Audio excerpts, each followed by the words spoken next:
Good day, and welcome to yet another exciting episode of Starfleet Boy, in which we have a casual and informal discussion about Star Trek: The Next Generation. I hope people that watch this show don't get tired of that over and over. That I say that. No. I'm just thinking, in case you're new to the show, you might want to know. Oh, my pin's all weird. You might want to know what the format of the show is. So it's very I'm sure casual. one day we'll have a formal and non-casual conversation. Actually, well, I think we should have, and then when we do that, it's in British accents, maybe. So it's like, I think we should have a formal and very uncomfortable conversation about Star Trek: The Next Generation. So I would be wearing a tie during this one, right? We would be wearing tuxedos. It's Okay. All the, right. mo- the most formal you can get. We'd have to be in tuxedos. Very, very formal. Very uncasual. So, Doctor, if I could take a few minutes before we get started, this brings up a good subject. We've been doing these episode summaries in the beginning. You know, I've been, and sometimes you've been, and I realized. I think only once you said, "Oh, you do one." Yeah, well, that's what I'm about to. You're the guy who summarizes. Well, that's what I'm about to ask you, and I hope you don't mind that it's on the fly. And you can say no, but I'd like it if you summarize this episode for the audience, just to keep it fresh, keep a good mix.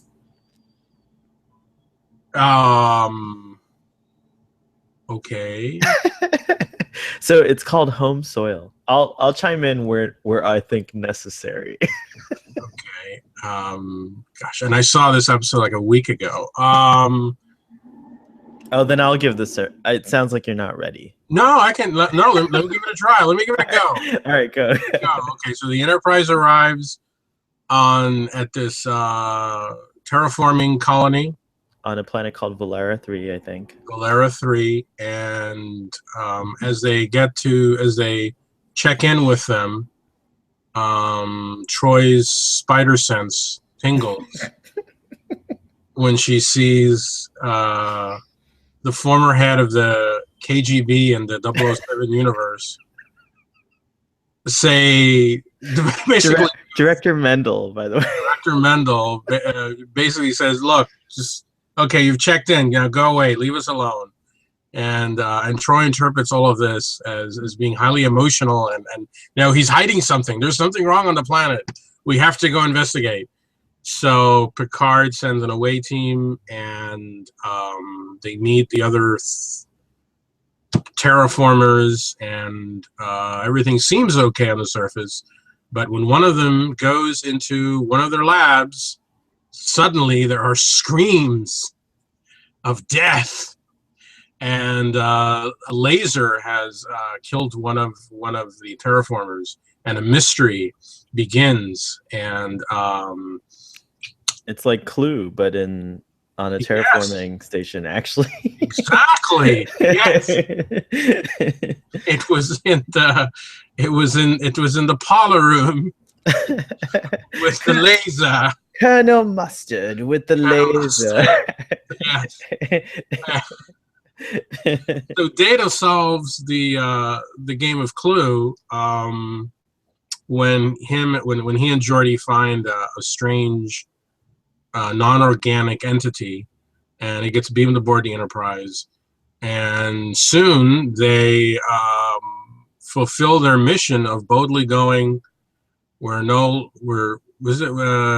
one has gone before, and they meet this new life, and it's like a crystalline.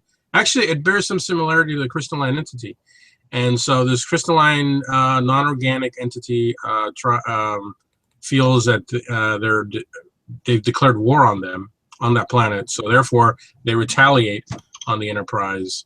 And the episode is the Enterprise trying to convince this new life form that, no, we're okay. We just want to understand what you are and what's going on. And therein lies the plot. Soil. Well done. That's like basically, you're absolutely right. One of my favorite episodes, even when it first aired, I was fascinated by this episode, and every time I see it, I like watching it. It's not an episode that I change the channel on. I enjoy reliving the experience, Hmm. and I have to admit, it's well known that I'm a sentimental person, and I have You? to admit, oh yeah, Who says these things? and I have to admit, the emotions were a little overwhelming in this episode for me. I felt Counselor Troy was. I felt like Counselor Troy. I could relate to her, and I was feeling a lot of empathy for the silicone based life form, and it was also wonder. Like that's a really wonderful idea to put into a young person's mind, is that perhaps life is different than what we can even imagine out there in the universe. Absolutely. I think this episode really encapsulates what what I like about watching Star Trek. I mean, one of my favorite episodes of the original series is the one where they meet the it's a devil in the dark. It's the silicone based life. Oh yeah. Horta. Oh, the Horta. Yes, the You Horta. know, what I like is seeing really alien life, and this episode features something incredibly different, and alien. And I think this is one of the better episodes of this season. And the first half is a nice little introduction to those who are not familiar with what terraforming is, which I guess in the '90s maybe it was somewhat of a new. I mean, I know Total Recall I think had come out already, right? No, had it? Well, I don't know. That's a really good question. I mean, we could look up on IMDb when Total Recall came out, but I do remember this was actually Star Trek: The Next Generation. This episode was my first kind of real Introduction. introduction to the concept of terraforming, and then I saw it in a lot of other places. Right. Yeah, Um, I want to say this is kind of like an introduction to a lot of sci-fi fans our age at that time to the idea and the concept of terraforming. And I like that little tour that they gave of the lab. And then there's that planet that and the model of the planet, and then they have that device that allows you to focus on one part of the planet, and they're showing you what they're doing. I thought that was all really interesting. I liked it. Even today, I thought it held up. Oh yeah, the whole thing was very exciting from a sci-fi perspective in that way, because there was a lot of like interesting like future tech that was shown, that like you were like, oh, and now actually the funny thing is that like you can kind of, it's funny, 20, oh gosh, more than 20 years later. Mhm. Yeah. It's funny how many years have gone by, and now like this stuff seems like even understandable to a layman like myself. It's like, oh yeah, that's how they have a network of satellites that are constantly observing the planet, and they can show you the surface at any time, and then the computer extrapolates data based on algorithms and all kinds of data projections, and then it lets you know what the planet's going to look like in 35 years based on its best information. And of course, all of that now we understand, because we all understand how data works, we understand how like data collection works, we understand how algorithms work. I mean, these are things that like a 1988 or 89 average person didn't understand. And now in 2016, it's like kids are playing with iPads, which again, a pad is another thing that was introduced on Star Trek: The Next Generation that didn't exist in that fashion. And one can't help but wonder, was the iPad um, uh, kind of the format of it, the form factor of an iPad, was it Inspired. inspired by Star Trek at all? And if not, then it's safe to say that the engineers, the team of designers that were working on the props and special effects in Star Trek: The Next Generation were very in tune with what humans would actually use. It's very common sense design in a sense, like it makes sense if we're not going to use paper and notebooks anymore, that we would have these things that kind of resemble them. So it's a beautiful Star Trek, and Star Trek science fiction in general, and the relationship that it has with science is a beautiful thing. And this episode is a really strong one. I think I would even venture, I would love to know if this episode reaches your ears, if you were inspired to become either a geologist or a scientist or just anything, a scientist or a designer, because of Star Trek or Star Trek: The Next Generation, we'd love to hear from you. Well, there's countless stories of people who watch Star Trek and they've gone into NASA, and astronauts have said they've been inspired. And I know James Doohan always had stories of people who said, "Oh, I became an engineer because of Scotty," and all that stuff. But this is an episode where yeah, the science is very intriguing, and of course it's a I suppose it's a natural, in a way it's sort of continuing ideas that we saw in Star Trek II with the Genesis, right? For Genesis, which is definitely more science fiction-y than this one. I mean, what we see in this episode seems within the realm of possibility, right? As opposed to Star Trek II, where they're talking. I mean, not that it doesn't make sense, but it seems a little more out of our reach than it is right now. I mean, these terraformers seem to be doing stuff that, if you read Popular Science or Omni magazine, you would say, oh, yes, you could apply that to Venus or Mars or whatever. Right. Well, yeah, and in science, like in the science world, the term terraforming probably was around since the 50s or 60s, because one can imagine scientists were dreaming, as the space race was, like what about going to the moon? Like imagine terraforming the moon so that it's like Endor.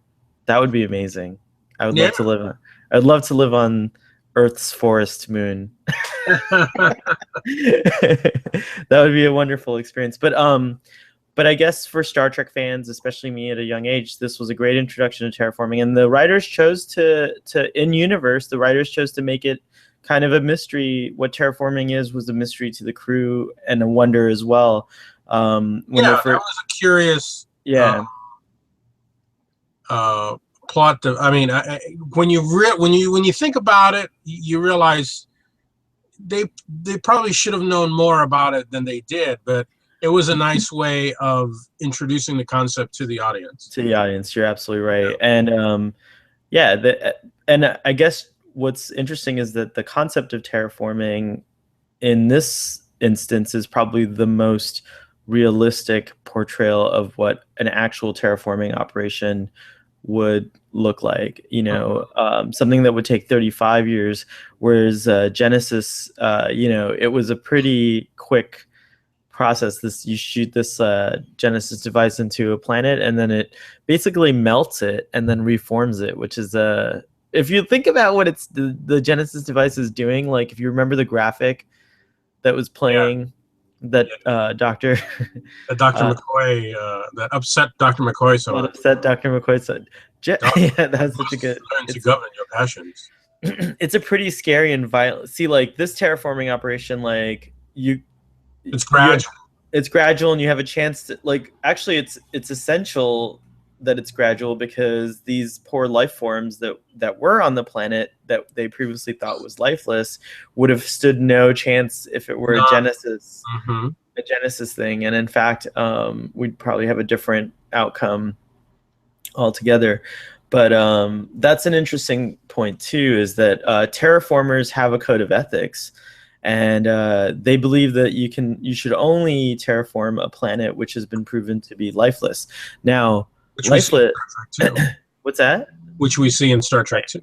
Right. Well, Carl Marcus is absolutely adamant. It has to be absolutely lifeless. And Right. Well, because what Genesis is doing is so right, violent. It would, exactly. and there's that scene, so nice. Spock just kind of simplifies it. He's like, well, the previous life would be destroyed in favor of the new Matrix. And it's like, so It's the Matrix. he's just so Damn it! calm.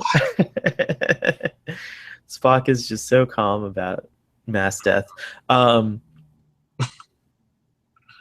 so well, anyways, so yeah, exactly, like, with this kind of terraforming process, there is a chance to discover, it gives us a chance to discover life. Now, what did you think about Dr. Mendel and his team and their kind of motivations? Like, do you think they really genuinely were just not seeing the signs, or do you think that they were seeing the signs and were in denial? I think they were blind. I think they were blinded by their duty. I mean, by their perceived duty to terraform this planet. I think. I mean, really, what they were faced with, this new life form, is pretty radical. And now, some of the evidence that was given anecdotally, I mean, especially about the sand and all that stuff, I'm like, Oh well, yeah, like how do you? Yeah, they were making squares and triangles, right. I mean, how do you shapes. not think something? But It's people, just Starfleet playing a trick on us. They're using lasers from outer space to illuminate the light in the sand in certain patterns. yeah. But you know what? There's something to be said. I mean, Just as a precaution, will you run a life form scan? these are very good impressions of the late great Walter Gotto, I think it's That's his name. Yeah. um it's a four-person crew. They're isolated. I mean, you can almost imagine an episode. 5 people. You forgot the one that died. Oh, right. Correct. Five people. Five people. But you can almost imagine like a pre-episode to this episode. Before the story before the Enterprise got here. These people, they're isolated. There's obviously there's a little bit of tension there. They have nothing to do with this new life form. I just want to say that if there's anyone on the new Star Trek series listening to this broadcast, that I think that you should have like little pre-episodes and little web snippets or whatever that kind of just like tease at this. You have that opportunity. It works really well on Doctor Who. I was waiting for that. I was waiting for that. But don't you think? I mean, I think what I like about this episode is that the Enterprise comes to this situation, but you can easily imagine that this situation could have played out. Like, this would have been an interesting situation regardless of whether the Enterprise had been involved or not. Right, you're absolutely right. Like, there was something happening here, and the Enterprise just happened to stumble upon it. But you kind of had a set of characters that were interesting, and there would have been an interesting story regardless, with just those characters, with just those terraformers, because you had the elder terraformer, I guess, who is driven to complete this mission. Right, he has you could tell he has a very distinguished career, and he's all about timetables, and I think he's developed and just as strong as Picard, and especially one must now respectfully give nods and accolades to the actor playing him, because he's clearly a very good actor. I mean, he knew when to. He was even able to get the audience, like in that one scene where Captain Picard kind of flat out accuses him of, tries to accuse him of possibly murdering the one other character. He looks offended. I mean, like the actor portrays that, and he seems really offended. His whole demeanor changes, and he seems really vulnerable at that moment. He's this very strong, kind of like, impenetrable personality, and then in that moment, he's just completely like horrified that anyone would even suggest such a thing. He's like, "I create life, not destroy it." That was cool. That's a great line. Yeah, that's one of the great lines of the episode. And then you've got the very idealistic and young terraformer, the female, the woman. Oh yeah, she's a great actress. She was great in this too, and but I find it peculiar that they sent Riker to console her. His little, his little I believe it was Troy who sent him, right? I mean, yeah. By the way, who are we to question Troy? I mean, by the way, I have to say, so this was a Troy centric. This was a very heavy Troy episode, and you don't seem really bothered. Yeah, this as a Troy centric episode. There was a lot of Troy involvement in this episode, and you don't seem bothered. We're beginning to differ on this. Explain. What did she have to do in this episode? Other than the initial captain, there's something wrong on the planet. He's deceiving us somehow. Other than that, what did she do? She's constantly advising us. She's using her abilities to advise Captain Picard about the kind of underlying emotional state of all of the murder suspects, which are clearly seen by everybody else. Once again, she's just queen of pointing out the obvious. 1989 audiences may not have had as a deep sense of empathy as maybe 2016 audiences do. I don't know. Anybody who's read Agatha Christie, I mean, come on. I mean, it's just like, dude. All right. So then at the end, though, she kind of steps in.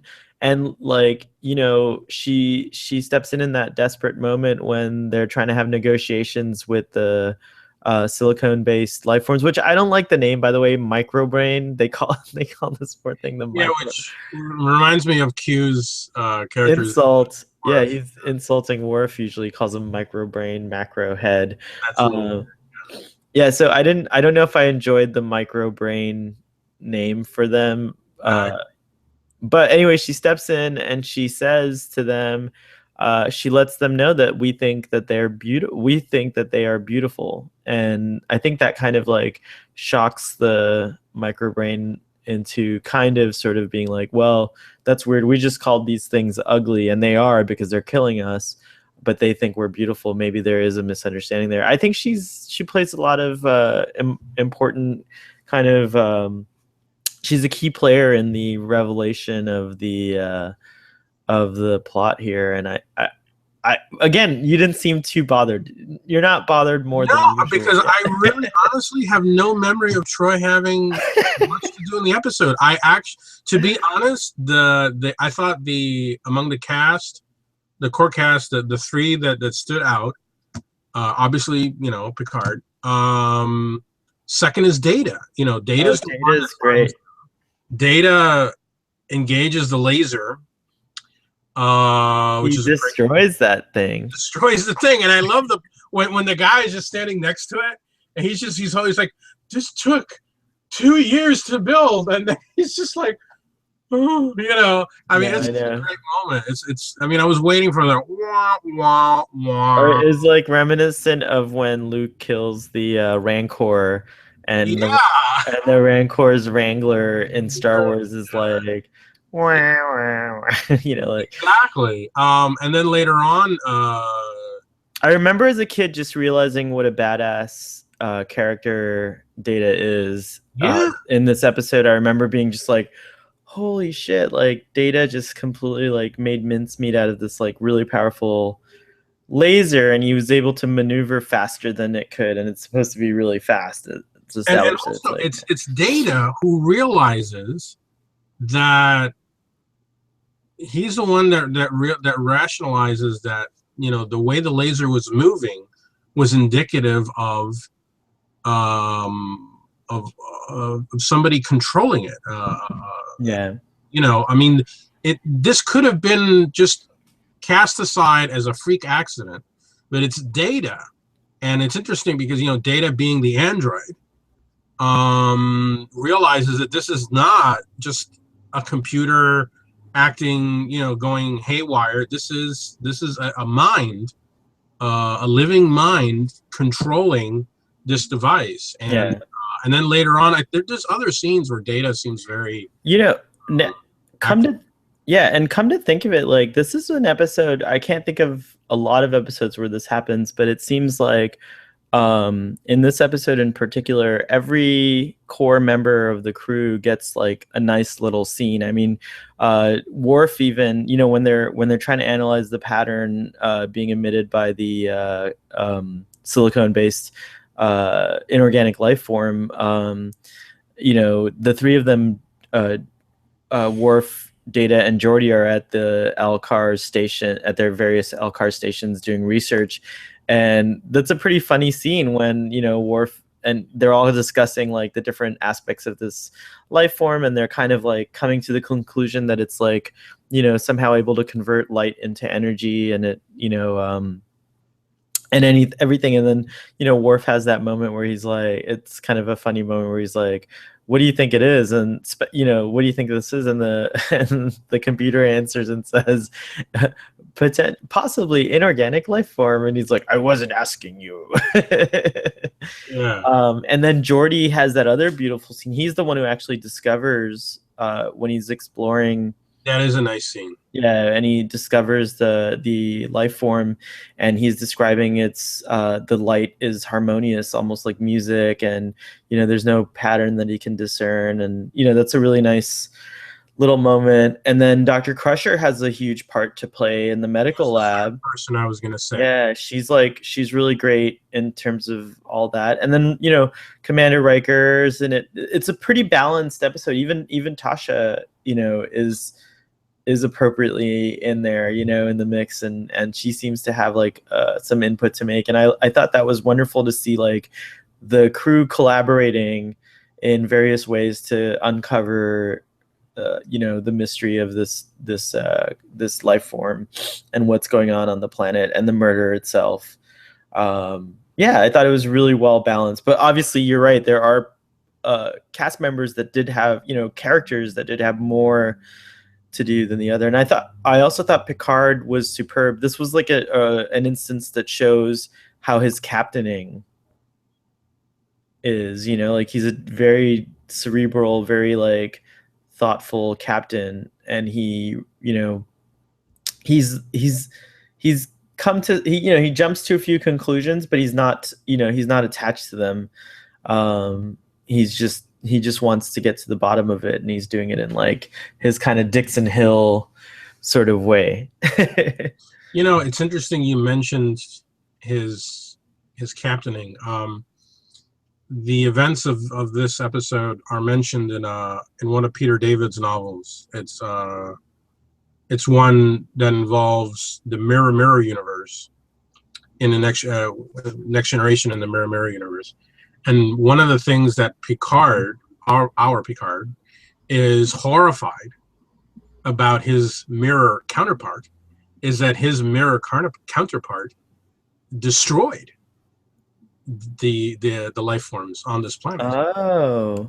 And so when you point out that this is an excellent example of how he commands, I think you're absolutely right. I think this shows.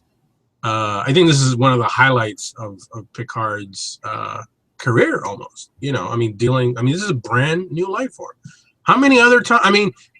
They'll find other brand new life forms over the course of the series, obviously, but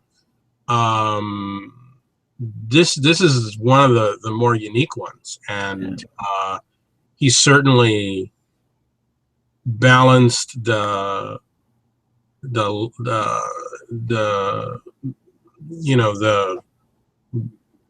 trying to make contact, trying to make peace with this alien life form, and balance that with protecting his ship. I thought he did that very well.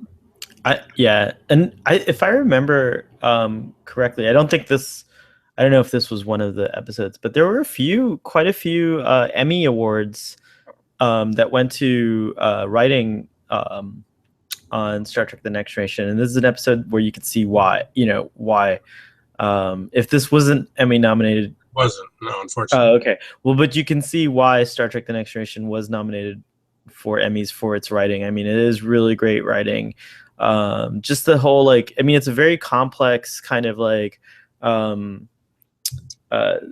set of reveals and like Yeah. characterizations and Uh-huh. like and a very like nice, it's got a nice balance of like learning about characters and intrigue and even a little bit of action. Like it's all just kind of wonderfully sprinkled in Yeah, with absolutely. this great recipe. Absolutely. I mean, it really carries you through the entire hour. And Even when like even there's all kinds of layers because at the end the terraformer, the one who they kept it from, the kept the information from, and the one that Riker goes to console. What was her character's name? I'm gonna have to look it up. But anyways, she's when they discover that the silicone based life form feeds off of light, and Captain Picard orders the light level in the lab to be diminished. She comes to the realization, she's like, light, of course, we're like burning off layers of this water, this underground water, and the very top of it, the very top centimeter of this water layer is where the light still penetrates to. And if that water had dipped just 1 centimeter lower, all of these life forms would start to starve. And then the gravity of the situation really hits in that scene. Dr. Mendel, the whole science, the terraformers, they all realize, oh, something so innocuous, something as simple as evaporating water that we just do it as a routine, was about to destroy this entire civilization of inorganic life forms that were trying this whole time to communicate, we're here, like stop stop doing what you're doing, and they couldn't see it. And so that you really do feel the weight of that revelation. I mean, she's crying and I don't blame her. I mean, she's like really torn up about it because yeah, that's a big deal. Imagine if like, these lightning bolts would come out of the sky periodically and just destroy hundreds of thousands of humans. And we find out later, and there's like a giant spaceship, in the sky that's causing this. And we're like sending up, all kinds of things for them to see, and they're like, what is this weird shit that's happening? This planet doesn't have any life form. It turns out they're all crystal life forms, and they don't think of organic beings as life. So it's very profound. yeah. I mean, and I like it when Star Trek challenges our ideas about life and existence. I mean, that scenario you were describing, Star Trek 4. I mean, that's one of the That's reasons right. I love Star Trek 4. I mean, the Yeah. idea that this probe came out of nowhere and it came to speak to whales. I mean, why, what's that line that Spock has? It's very arrogant to assume that this probe came to talk to human beings. There's other Exactly. intelligent life, Yeah. and And we're realizing more. I mean, there are so many people that don't, forgetting the argument about whether even we have souls or if life forms have souls. Like, let's put that argument aside, right? Mhm. Another thing that we think is valuable in life outside of a soul or, a consciousness. The other thing that we think is valuable is intelligence, right? We really value intelligence. And so when you hear about these stories about octopuses like doing these extraordinary kinds of things that show that they have to like really reason things out, and if you've ever owned a pet like a dog or a cat, and you realize that there is some kind of like communication that occurs between you and this animal, it is easy to see how arrogant humans are, in that we generally dismiss all life on Earth as like ours to do with as we please, to quote the same the same movie, and Right. yeah, it's a very compelling kind of thing. It's funny though. uh I know we don't. I know that you'll probably not follow me on this journey when I finally do get back to Enterprise, but I do remember one of the significant things that I remembered was the conversation that as a kid, I wasn't a kid anymore when Enterprise came out. I think it was in my 20s, but um in Broken Bow, there's a scene where Archer is having dinner with Trip and T'Pol, Mhm. and they bring her a vegetarian dish, and she's like, "That's so strange to me that you guys you know, here you are claiming to be an advanced civilization, yet you still eat steaks, you know, and Trip kind of throws it in her face. And it's like, you know, you go from that to replicated matter in Star Trek: The Next Generation. You realize that humans did finally get past the ethical dilemma of, like, you know, I'm not going to try to, you know, tout vegetarianism or veganism, but I No, I do understand think what that, you're saying. yeah, I do think that, like, that there is going to come a point where we grow meat and we won't have to kill animals to get meat. And that's just going to be the way most people do it, you know? And, like, yeah, sure, there's like something exciting and thrilling about the hunt or whatever. It's in our instinctual DNA, you know, to do that. But I don't hunt for my cows, or I don't go fishing for my fish. No. You know, so I'm already past that, and so I'm happy to have it be grown meat. And that's my little social commentary. Oh, well said, sir. I want to point out, sort of going beyond the episode, as they say, that the character of, I'm sorry, what's the lead? Terraformers. Dr. Mendel. Dr. Mendel. I think he's called Director Mendel. I thought. Director Mendel. Okay, Director Mendel is appears in a book about terraforming. It's again, it's one of these, you know, I mean, whether or not you consider these canon or not, but I thought it was an interesting premise, because it's one of these Star Trek, Starfleet Corps of Engineering books, which they're smaller books, and it actually involves a binar, which we just had. We just had that episode not too long ago. But it's a binar who has lost its pair.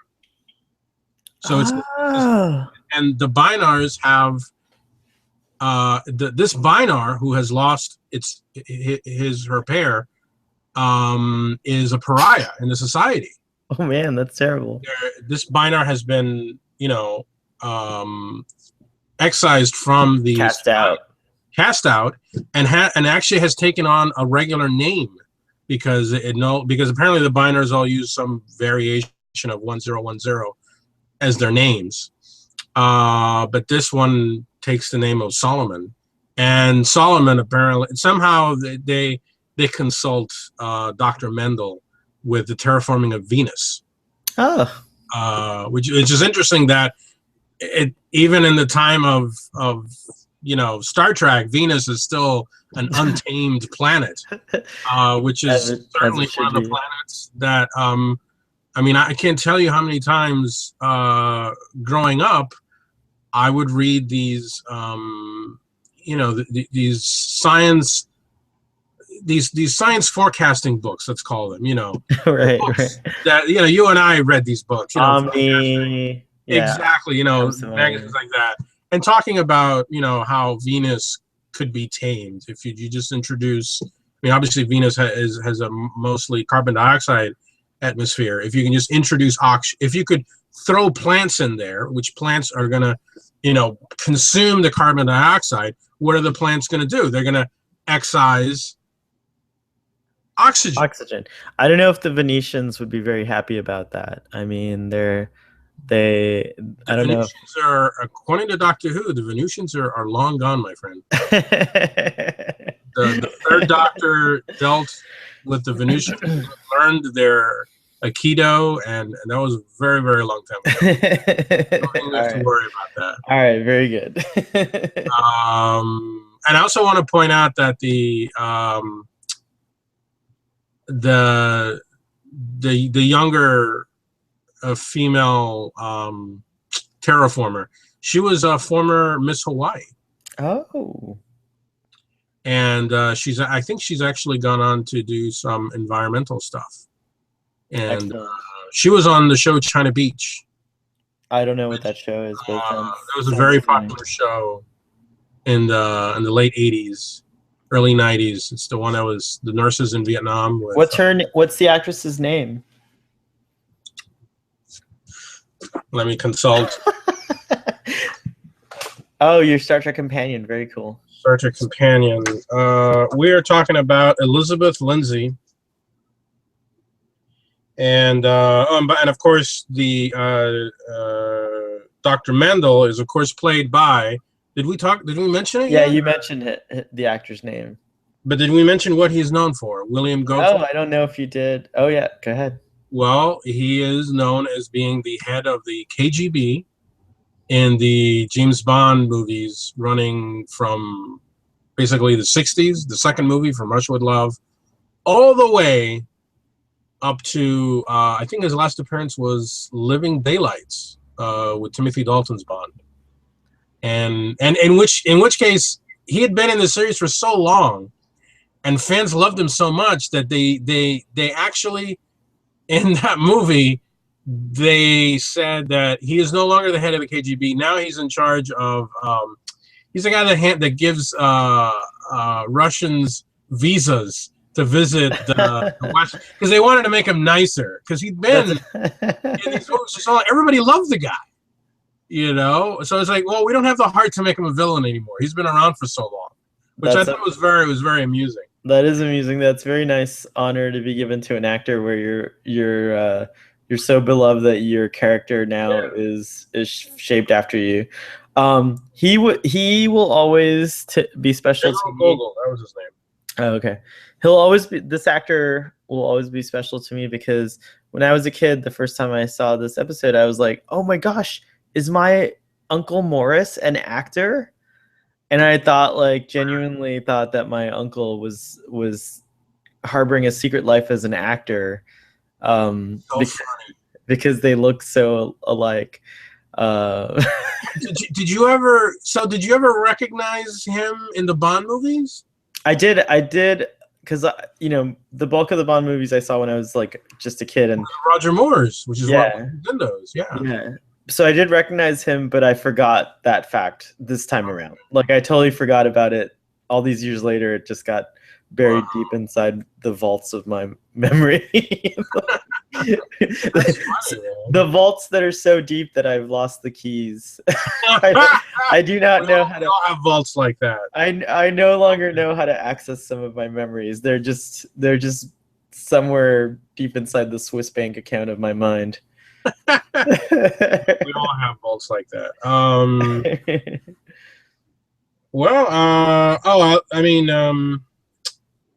The nomenclature that the microbrain has for us: ugly bags of water. Ugly bags of mostly. Isn't it mostly water? Ugly bags of mostly water. I think is probably one of the best nicknames for human beings. Yeah, it's true. I know that entertained us endlessly when we were younger. Yeah, it puts things into perspective. It does. I love the part in the episode where they're studying it at the different microscopic levels. Oh yeah, even Wesley's in that scene. Oh yeah, Wesley isn't. Yes, and he doesn't save the day. He doesn't save the day for once. He doesn't for once. The adults are capable in Star Trek. Yes, absolutely. But I liked it. You're right. It's a very well balanced episode. If I run it through my head, I mean, obviously Picard is has his stuff to do. Troy is the one that I guess uncovers the initial mystery. Mm-hmm. Geordi is the one that discovers the life form. Mm-hmm. Data is as well as disabling the laser also is involved in rationalizing that yes, this is a life form. Crusher does her job, fulfills her job, and studies it, and provides data on it. Tasha, when they're gonna go get the guy, she's no, I'll go, and goes in, and I mean it's short, but and then later on the bridge, Picard chooses her. Look up the psych profiles on these people, Oh yeah, figure out, because she's the security officer, obviously. right. So I mean, that would be part of her training.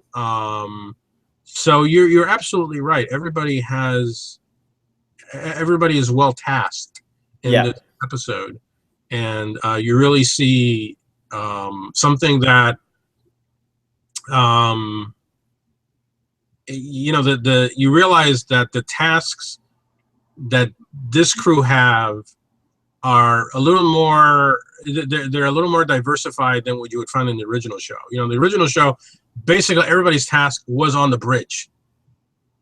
Right. Uhura was communications, Sulu was helm, Chekhov was navigator, McCoy and Scotty were the only ones that had something else to do somewhere else on the ship. But Right. these people, are a little more um, diverse in their tasks. I mean, Tasha left the bridge to go do this and all that stuff. So Well, it's yeah, and the Enterprise is a pretty extraordinary ship. I mean, it has like so many different like what I like about it is that it kind of fulfills this. It's just big enough to be believable that there is a stellar cartography. There is like, hydroponics and like absolutely it's just so like you totally believe it that there are whale navigators. right. Um. I'm surprised that they didn't. I mean, I'm sure it was just on the verge of being suggested by Picard that can we have the well navigators attempt to communicate with the microbrain, but Exactly. he was under a lot of stress, so he just kind of forgot that they could have tried. I mean, they communicated with that probe, so. By the way, the ship shaking is a pretty scary thing.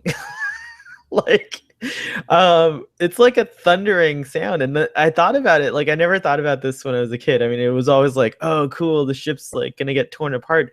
But it makes sense. There's like a lot of metal that's being jolted suddenly or buckling, and it's like the only thing. The only thing holding it together are these inertial dampeners and like plate shielding, and there's a lot of technology that needs to function to keep this thing from flying apart. So it's pretty scary, man. When So it's did they say when are they supposed? Did they say come back and see us in 300? Yeah, so the result is once they've kind of established that scene, once they've kind of established communication and like, Picard has to resort to removing its food source, then the alien the microbrain finally succumbs and says, "Yeah, it's clear that, you know, fighting is not the answer. We want to live. They don't want to die, and they don't like the idea of dying, especially now that this particular one has evolved to like this is now like the emperor of its kind, because up until now they just kind of like through the saline like water And the shaft of light, and yeah. and like they were able to feed, and they just kind of like gently communicated with each other in this like giant network. And now it's this solid, like it's a new version of this life, so I can imagine it's going to go down there and become like the emperor or whatever of its kind, or like the supreme leader. So um do you think do you think for a future Star Trek series, just as we had the Khan episode revisited in Star Trek 2. Do you think there's potential for a future Star Trek show to perhaps revisit this planet?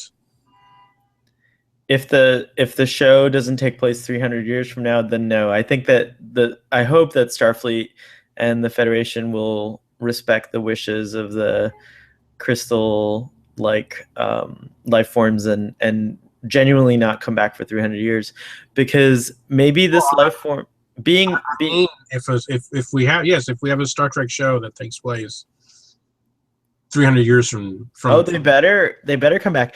I can also see a future, and future Starfleet ships computer being sentient in this way, in that like the computer is inorganic life. It wouldn't be outside of the realm of an intriguing possibility. And again, we talk a lot about other science fiction series, but essentially that's what the TARDIS is. It's a living machine. The time machine itself is alive. It has a matrix and a soul and a heart, and and they're not like organic, like necessarily. They're it could be inorganic, and so I think it's a cool concept. And so I wouldn't be surprised if like a future starship could have a thinking sentient computer, and you kind of like are its main objective is to protect the crew. In fact, if I'm not mistaken, earlier in this series, you had mentioned that one of the concepts Gene Roddenberry had for Star Trek: The Next Generation was the ship was so advanced that the crew didn't even really have to fly it. Remember, it was like, Yes. and so Yeah. you just kind of hung out in a lounge. Yeah. It's I don't know.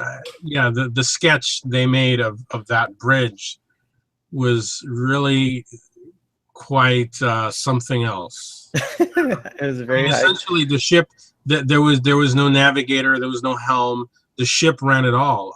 Actually, it's somewhat similar to Blake 7. Blake 7 is the Liberator is basically managed by the computer aboard the Liberator. Gosh, I can remember Aurak, but I can't remember Zed. That's his name, Zed.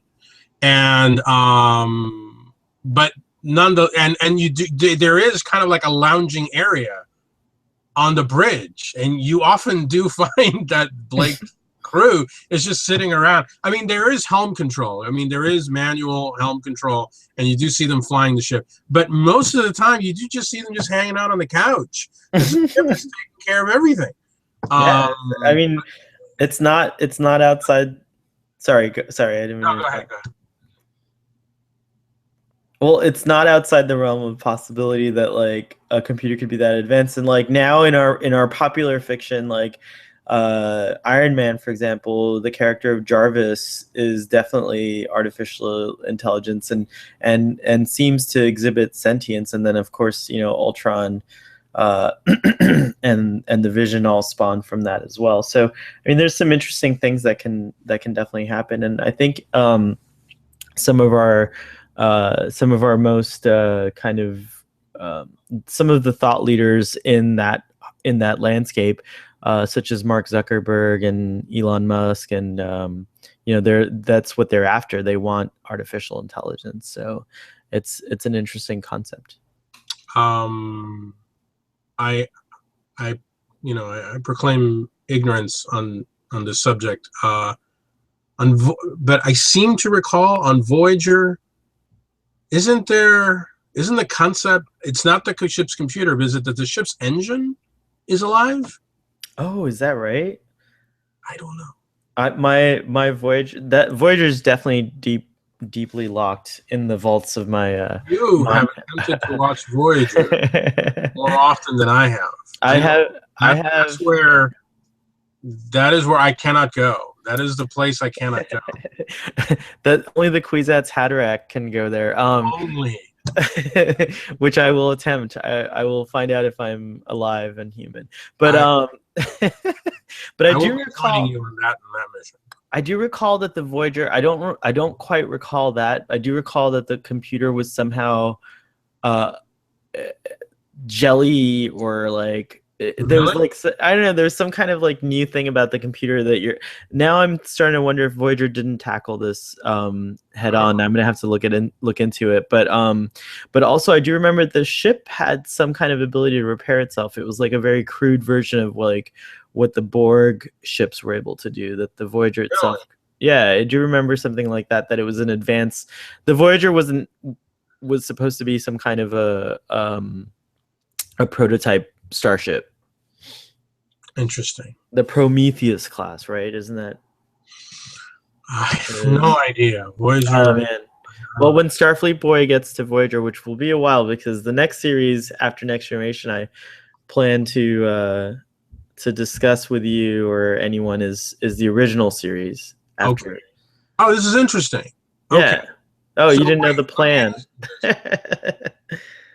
But Deep Space Nine is being covered by. Well, there's a version of Deep Space Nine called Drunk Space Nine, and I have to say the discussions are pretty. I'm pleased with the discussion, so I might skip DS9.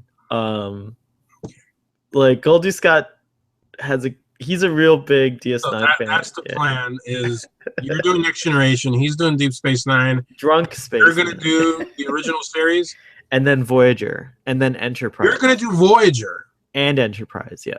Well, I will join you for Enterprise. Okay. I recommend we do the animated series. Oh yeah, we have to do the. I don't know.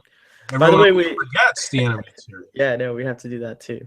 But I honestly, I think I would rather, and this shows you the deep contempt I have for Voyager. I would rather watch.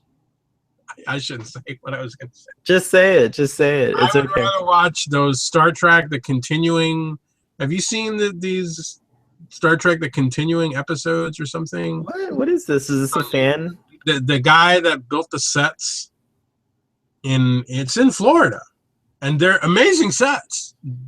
They're beautiful sets, and they're currently they're continuing Star Trek, the original series. I think they have James Doohan's son.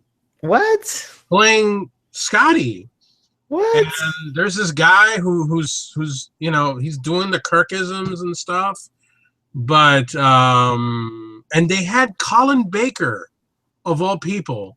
Colin Baker was on an episode, and they've had several episodes that are kind of interesting because they've had original actors. They actually had George Takei.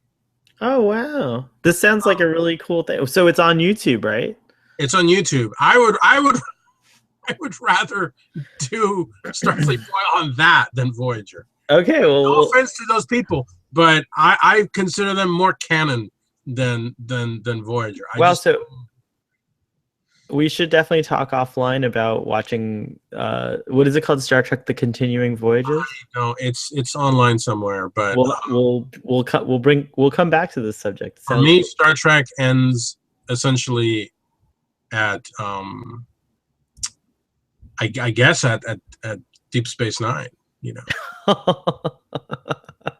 Well, I mean, other than Nemesis and right, but Enterprise has the distinction of it now holds back. It goes way back, so it's actually before the original series. So I like Enterprise. I have issues. I don't think it's a perfect show, but I think it was a show that was still finding its legs when it got canceled. It was canceled way too soon. Way too soon. It was already finding its legs when it was axed. It was regardless of how I didn't really get into Enterprise, and part of that had to do with just kind of life happens, right? But I have to say that the fact that I even remembered that scene from Broken Bow is shows that the show was it was intriguing to me, but also that I think you're absolutely right. It was a sad thing to hear that a Star Trek series didn't get to go through with its 7-year. I think 7 years is like kind of the benchmark, because the Next Generation reached 7 years. Next Generation, Deep Space Nine reached 7 years, and if you, I mean, no offense, but I mean, if Voyager, which was my personal opinion, which was a terrible show, could be allowed to reach 7 years, how Enterprise, which is far superior, could have been undercut like that. I have trouble with that. I don't know. I have trouble understanding that. We'd love to know what others think about this, but when it comes time to have casual and informal discussions about Voyager, I'll make sure to, even though you'll always be invited, I'll make sure to have a Voyager fan as my co-host. Good luck. Thank you. So what do we, on a scale of 1 to 5, what do we say about this episode, Doctor? I give it a 7. Hey. I'm going to follow suit. I'm gonna say this scale to 1 to 5. You're giving it a 7. Oh, oh, Yeah, oh. I Okay. thought I was like, I'm wow, sorry. that's like really exciting. It Oh, no, no, exceeded no, the. no. Then let me say, I give this a 3.7. I give this episode a solid 5. I had no problems with any of the less amazing choices, but overall it was just a very well balanced uh, episode with a beautiful and intriguing story. And I thought it was just a sweet spot. It was like a very sweet where everything seemed to just work really well for me. So I yeah. agree. All right, 3.7 excellent. is very high. I mean, there are very few. I'm very, Yeah, you'll reserve the fives. I know. yes. 3.7 is good for me. I agree with you. It's a very good episode. Excellent. All right. Well, on that note, we can say goodbye and live long and prosper, Doctor. Long and prosper. Ugly bags of water.